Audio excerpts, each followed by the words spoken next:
ঝড় হোক, বৃষ্টি হোক, তুফান হোক, বিয়ে থামিয়ে রাখা যাবে না। যাই হোক, আজকে আসছি আমাদের টাঙ্গাইল থেকে অনেক দূরে। এটা হচ্ছে সাগরদিঘি গারো বাজার।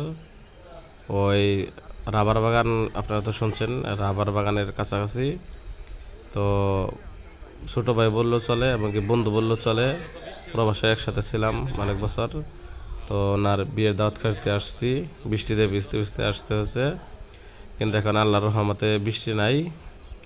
তো আমরা আর কি বউ নিয়ে যাইতেছি। তো পাহাড়ি অঞ্চল তো আর কি, বৃষ্টি হলে যা হয় কাদামাটি। তো আর কি বউ নিয়ে যাইতেছি, এই যে আমাদের বন্ধু এবং বন্ধুর বউ। তো নিয়ে যাইতেছি, আমরা যাবো আবার আজকে বন্ধুর বাসায় থাকবো, তার জন্য বন্ধুর বাসায় যাব। তো বাসায় যাইতে যাইতে যখন রাস্তা বাড়ির কাছাকাছি গেলাম, তখন এখানে আবার যে হলুদ গাছ, কলা গাছের বাগান, হলুদ গাছের বাগান সব একটু ঘুরে ঘুরে দেখলাম।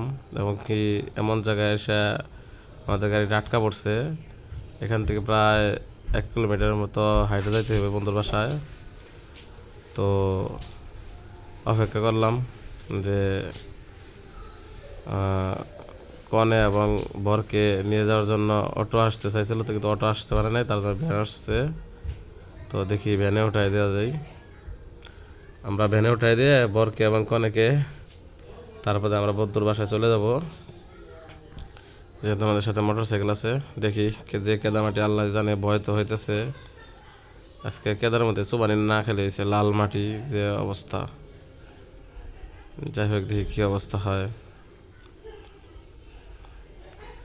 যাই হোক, অবশেষে বর এবং কনেকে আমরা ভ্যানের মধ্যে উঠাই দিলাম।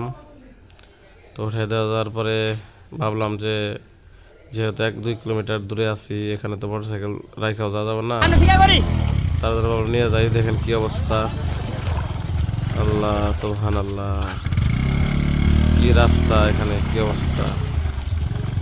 আমার তো মনে হয় মোটরসাইকেল নিয়ে যায় একটা পুকুরের মধ্যে নামান লাগবো, নামায় পরে এটাতে ইচ্ছা মতো হয় কাপড় যেভাবে মানে খৈসা খৈসা দেয় এভাবে ধুইতে হইব। লাল মাটি, আটা মাটি, পাহাড়া মাটি, দেখেন কি অবস্থা হয়েছে। কিছু নাই। যাই হোক, অবশেষে জিজ্ঞেস করলাম যে আমাদের বন্ধুর নাম, যা বললাম যে অমুকের বাসা কোথায়, পরে বললো ওই সামনে দেখা যাইতেছে, ওইটাই ওই সামনে যে একটা বাগান দেখা যাইতেছে, বাগানে নাকি ওনার বাসা। তো আমি যাই হোক, আমি চলে গেলাম টান দিয়ে, মোটরসাইকেল টান দিয়ে নিয়ে।